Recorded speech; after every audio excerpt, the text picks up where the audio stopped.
So let's shift over to Mr. Keith Elwin here. Mr. Elwin, what got you here to this point? Why are you sitting here on this stage next to me? I just get why I left California. There you go. Yeah, no, I know. I ask myself that every day. I've been in pinball, either playing or teching since I was. I mean, I've been playing since I was about 7 or 8. I got a job in high school actually fixing arcade games, but a lot of them were pinball machines. And that's where my love of, I love how these things work. I love to make one some days. So, hey, Brian Eddy's here. So I designed a homebrew game in 1998 to bring to Pinball Expo. It was a South Park. It was basically. Do you still have that playfield? No, I wish. I have pictures. It was basically a Popeye that we gutted and rethemed as South Park, and then we were so sick of it by the time the show was over, we just parted it out and threw away the rest.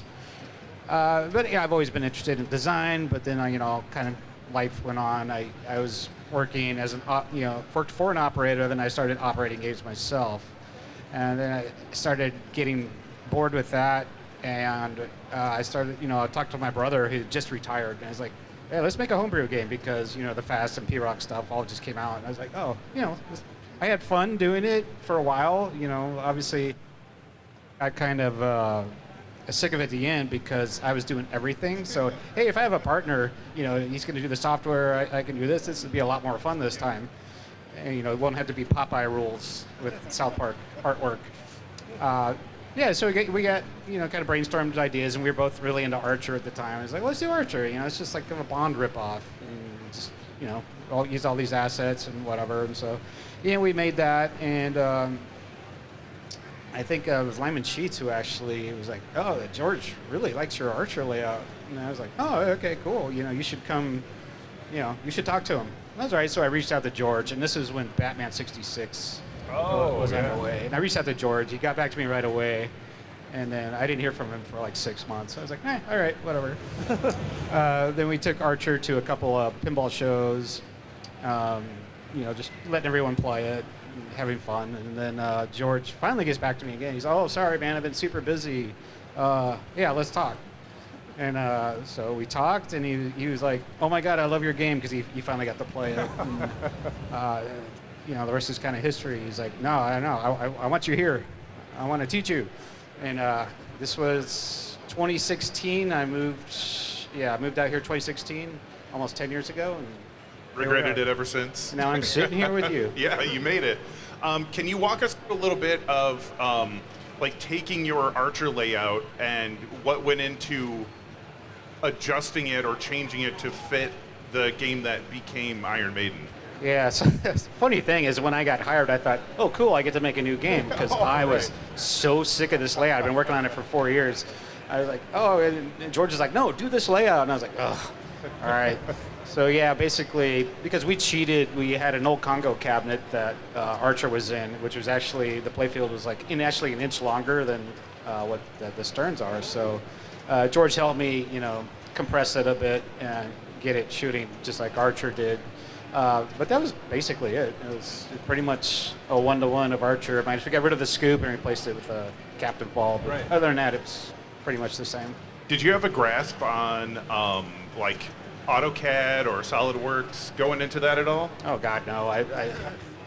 I was using Illustrator for years and Same. years. I was using Adobe Illustrator for all my drawing. And George had talked to me. Oh no, you got to at least do AutoCAD, if not SolidWorks. I was like, okay. And so I picked up AutoCAD, and I was like, oh my God, this is so much easier than Illustrator. So it was it was not intimidating at all to graduate. But yeah, he saw my my Archer layout vector in Illustrator. He's like, nah, just trash this, start over.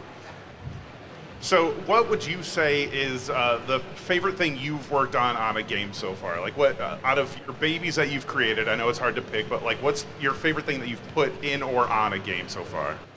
Ooh, that's a tough one.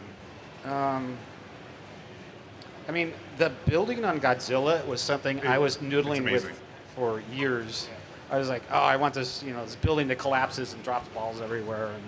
but I never thought it would happen. I was like, I don't know what game I would put that in. Oh, maybe if we do a Die Hard game, but then only the roof blows up, so it doesn't make sense. It's like, and then when I had a chance, when George was like, yeah, I'm not gonna have time to do Godzilla. Who wants to do it? I was like, yeah, I have a perfect mech for it. The good thing you chose that. Can you talk a little bit about the team you're with? Because you are in a unique position at Stern. Like, you and the folks that are with you sort of like came in around the same time, and you figured out how to gel well together. How's that been going? Yeah, because none of us knew what we were doing. So it's and my favorite story is Rick Nagel got hired like a couple months after I did, and we use code names for the games, obviously, and the code name for Iron Maiden was Egypt. So Rick had worked with me, at Stern for at least 2 or 3 weeks before he realized we were working on Iron Maiden. He was like, "Oh, I thought it was a game called Egypt." So he's like, "There's actually my favorite band." So yeah, now I'm super stoked. Oh man, I didn't think about that. Yeah.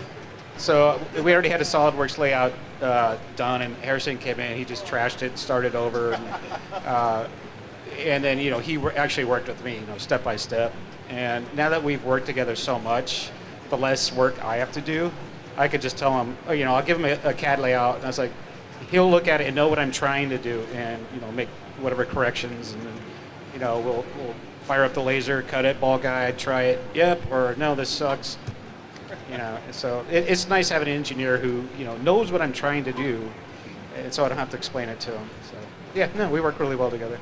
When you're designing, you're also like very cognitive of like the rules and stuff that you want to put in. Can you talk a little bit about working with Rick on executing some of that stuff?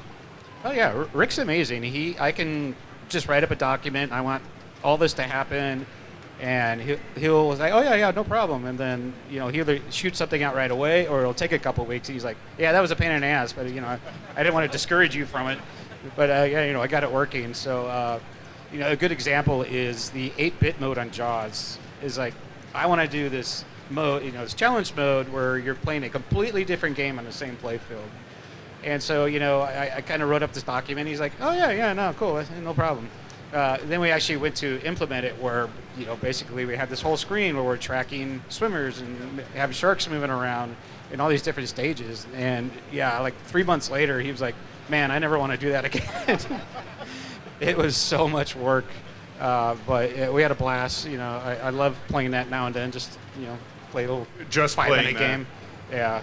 It's wild because, like, when you look at video game studios, they might put out one game a year, but Stern, we have to put a whole freaking video game and then some into each one of these titles, and that's multiple titles every year, and it's just, I'm surprised every time we see the software guys or gals put all this work into these games, because you're not only programming to, like, make these games fun, but they're also programming for chaos, right? So, like, you might have an idea of, like, I want this choreography to happen, but you don't know where that ball's going to go. So you also have to program for all those extra eventualities and stuff like that. Yeah, that's freaking awesome. Thank you. We walk it off. We walk it off.